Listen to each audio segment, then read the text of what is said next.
Les opérations de jointure sont pratiques puisqu'elles permettent de mettre en correspondance les données de deux tables par rapport à un critère qui est ce fameux critère de jointure. Par contre, elles ne vont pas permettre d'afficher, de sélectionner les lignes qu'on n'arrive pas à mettre en correspondance. Pour ça, on va prendre un autre exemple en se disant, voilà, j'aimerais bien rapprocher les clients des commandes. Si j'utilise mon instruction inner join, donc ma jointure classique, je ne vais pouvoir afficher que les clients qui ont passé des commandes. En effet, pour les clients qui n'ont pas passé de commande, je vais simplement pas les afficher. Pourquoi? Parce qu'ils ne vont pas répondre aux critères de jointure. Pour ça, il existe ce qu'on appelle les jointures externes. Donc ici, on va changer l'opérateur de jointure. On va pas prendre un inner join, mais on va prendre le left outer join. Qu'est-ce que ça veut dire? Ça veut donc dire que depuis ma table des clients, donc from client, left outer join commande, je vais considérer tous mes clients.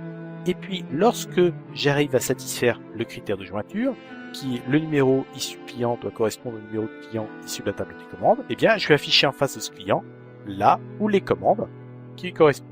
Si par contre je n'arrive pas à trouver de commande, étant donné qu'on a un left outer join, c'est une jointure ouverte à gauche, que le client est à gauche de l'instruction left outer join, je vais quand même afficher le client. Le right outer join m'aurait permis d'afficher toutes les commandes, même si en face j'avais pas de client, ce qui par la construction de notre base n'est pas possible. Donc on peut exécuter ici notre requête.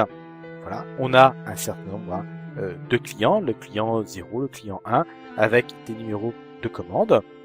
Et puis si on parcourt un petit peu, à un moment ou à un autre, on va très certainement trouver un client qui ne possède pas de commande, voilà, et pour lequel on a un numéro qui sera nul au niveau d'un numéro de commande. Alors, ces jointures externes sont extrêmement pratiques et on se rend compte que ces jointures externes passent obligatoirement par la syntaxe normalisée.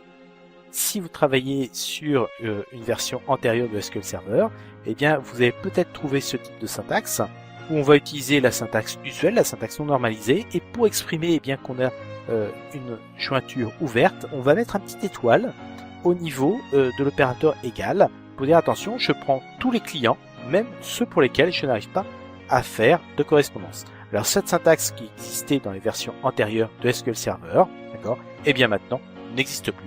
On nous dit clairement syntaxe incorrecte vers étoile égale. En effet, c'est pas du tout une syntaxe reconnue par SQL Server. Il faut donc modifier cette requête pour la faire repasser au format normalisé qui nous permet d'avoir une bonne exécution de la requête.